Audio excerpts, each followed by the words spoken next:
This video is dedicated to Georgiapeachholly of the United States of America, and it is an attempt to show how language is misused to condition the people of the United States of America reflexes so they can forget and become something else that they are not.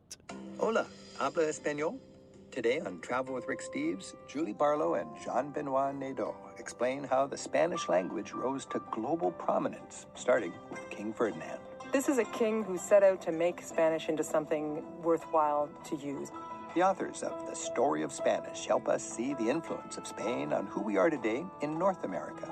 Okay, you just heard from his mouth. This is Rick Steven, or I call it Enrique Estivo. He is one of the most effective white Americans, Yankee white Americans, utilizing the English language and import from Europe. This man is an import from a European, and he's trying to make you forget your origin. And how he does it? Well, you just heard him. He is attaching a code to your mind, to your head.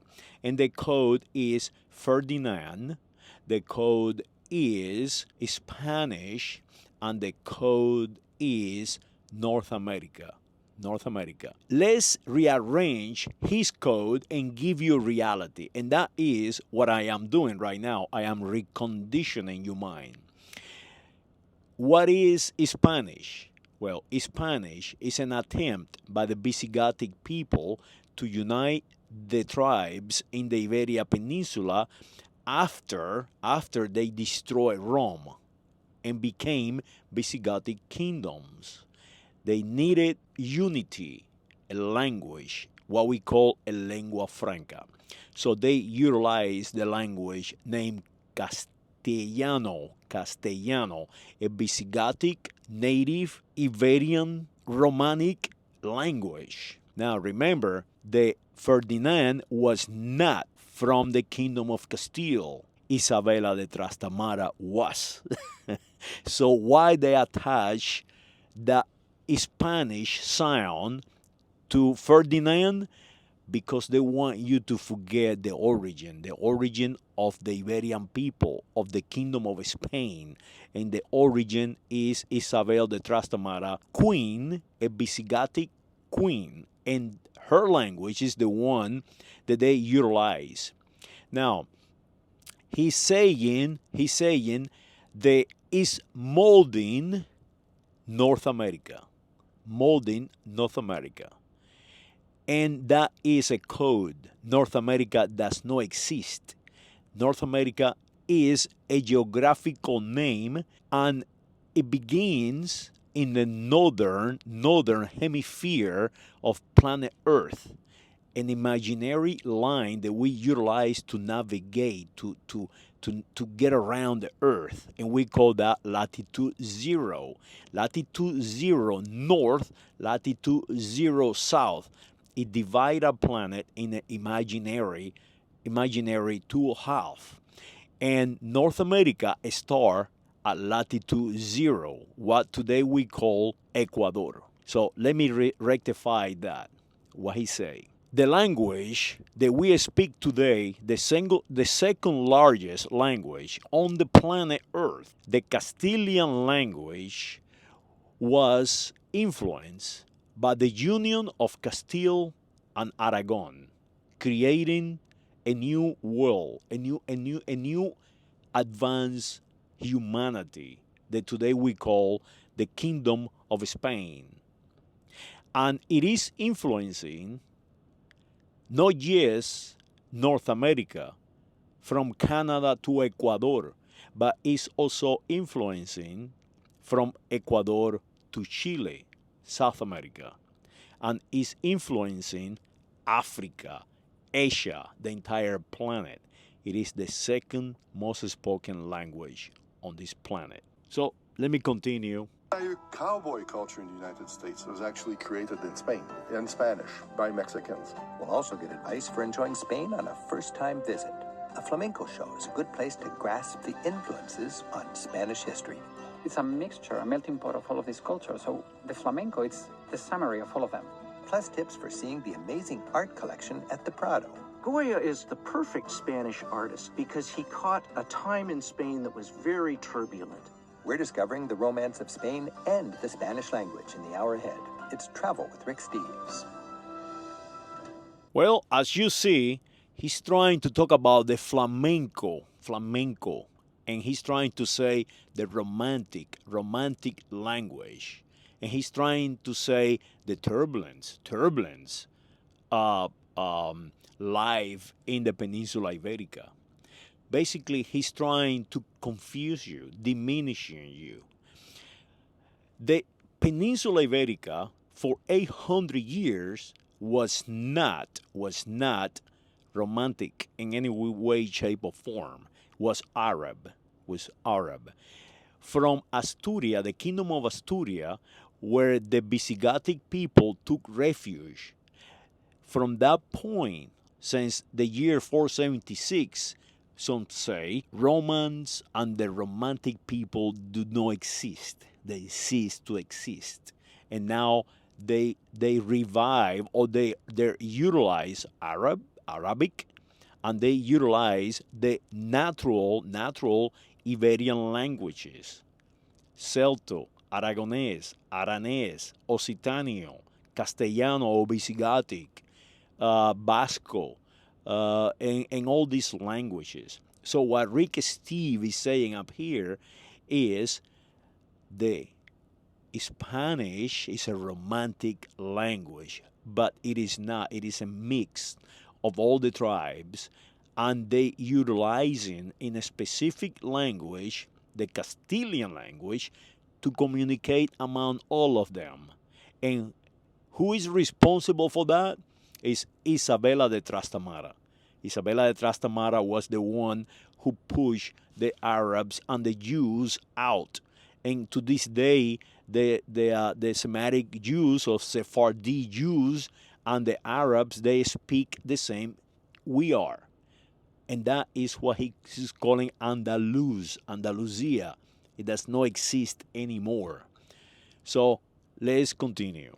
Our friends who clued us in to the bonjour effect in France have some new insights to share with us today on Travel with Rick Steves. They'll tell us how Spanish has become one of the world's most spoken languages. That's in just a minute. Well, he's saying Spanish have become one of the world's most important languages. No, Spanish does not exist. Castilian have become the second largest